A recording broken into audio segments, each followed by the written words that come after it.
నమస్తే నేను Vamshi welcome to the point. ప్రమాదపు అంచున ప్రపంచం. సో ఈ వార్త మనం చాలాసార్లు వింటూ ఉంటాం. ఒక 2 రోజులు వార్తల్లో వస్తుంది. అసలు ఏం జరుగుతుందా ఏంటా అనేది వింటూ ఉంటాం, కాసేపు చర్చించుకుంటాం, ఆ తర్వాత వదిలేస్తాం.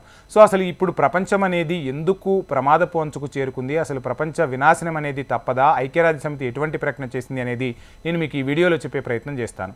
ఐక్యరాజ్య సమితి 2023 సంవత్సర ప్రపంచ ఉష్ణోగ్రత రికార్డులను బద్దలు కొట్టిందని ఈ సంవత్సరం తెలిపింది. ఐక్యరాజ్య సమితి తెలిపిన వివరాలు మనం చూస్తే 2014 నుంచి 2023 దశాబ్దంలో ఇప్పటి వరకు నమోదైన ఉష్ణోగ్రతలను బ్రేక్ చేసిందని పేర్కొంది. హిమానీ నదాలు కరగడం, సముద్ర జలాలు వేడెక్కడం సహా సముద్ర మట్టాలు పెరగడం వంటి ఎన్నో ఆందోళన కలిగించే పరిస్థితులు ఏర్పడ్డాయని వివరించింది. 2023 సంవత్సరం అత్యంత ఉష్ణోగ్రతలు నమోదైన సంవత్సరంగా, అలాగే ఈ దశాబ్దాన్ని అత్యంత ఉష్ణోగ్రతలు నమోదైన దశాబ్దంగా తేల్చి చెప్పింది ఐక్యరాజ్య సమితి. ప్రమాదపు అంచున ప్రపంచం ఉందని చెప్పడానికి ఇదే నిదర్శనమని ఐక్యరాజ్య సమితి జనరల్ సెక్రటరీ గుటెరస్ ఆందోళన కూడా వ్యక్తం చేశారు. శిలాజ ఇంధన వినియోగం పెరుగుదలే దీనికి ప్రధాన కారణమని, వాతావరణ మార్పులు శరవేగంగా సంభవిస్తున్నాయని, ఈ భూగ్రహం మనకు ఒక విపత్తు సందేశాన్ని పంపుతుందని కూడా చెప్పారు. సో ఎన్ని చెప్పినా, ఎన్ని పర్యావరణవేత్తలు ఎన్ని హెచ్చరికలు జారీ చేసినా మనలో కూడా చాలా మార్పు రావాల్సిన అవసరమైతే ఉంది. ప్రకృతిని కాపాడాల్సిన బాధ్యత ప్రతి ఒక్కరిపై ఉంది. సో 4 రోజులు మాట్లాడుకోవటం, ఒక 2 మొక్కలు నాటడం ఒక్కటే కాదు. సో మనం చాలా వాటిని మనం దుర్వినియోగం చేస్తూ ఉన్నాం. అంటే మన పూర్వీకులు మనకి ఇచ్చినటువంటి విలువైన ప్రకృతి సంపదను మనం దుర్వినియోగం చేస్తూ ఉన్నాం. దీనివల్లే ఇటువంటి పరిస్థితులు తలెత్తుతూ ఉన్నాయి. ప్రపంచవ్యాప్తంగా కూడా వాతావరణ పరిస్థితులు మారిపోయాయి. ఇప్పుడు చూస్తూ ఉన్నాం, ఎప్పుడు వర్షం పడుతుందో ఎప్పుడు వర్షం పడదో తెలియదు. ఎలినినో లాంటి ప్రభావాలతో ఒకవైపు రైతన్నలు నష్టపోతూ ఉన్నారు, ఆరోగ్యాలు కూడా పాడైపోతూ ఉన్నాయి.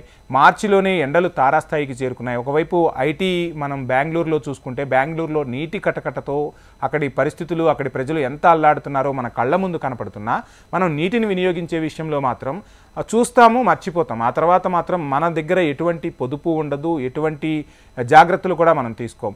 అదేవిధంగా ఎలక్ట్రిసిటీ కానివ్వండి, వాటర్ కానివ్వండి, మన బండ్ల నుంచి వెలువడే పొగ, ఇవన్నీ కూడా ట్రాఫిక్, విపరీతమైన ట్రాఫిక్తో పర్యావరణాన్ని మనమే అనేక రకాలుగా నాశనం చేస్తూ ఉన్నాం. సో చెప్పడానికి 100 మాటలు చెప్పినా మనం ఎవరం కూడా ఇవన్నీ పాటించకపోవటం వల్లే ప్రకృతి అనేది వినాశనం అవుతుంది. త్వరలోనే భూతాపం ఇప్పటికి పెరిగింది, ఇంకా పెరిగితే రానున్న రోజుల్లో పశుపక్షాదులతో పాటు మానవ జాతి కూడా అంతరించిపోయే పరిస్థితులు ఏర్పడతాయని పర్యావరణ శాస్త్రవేత్తలు ఆందోళన వ్యక్తం చేస్తున్నారు.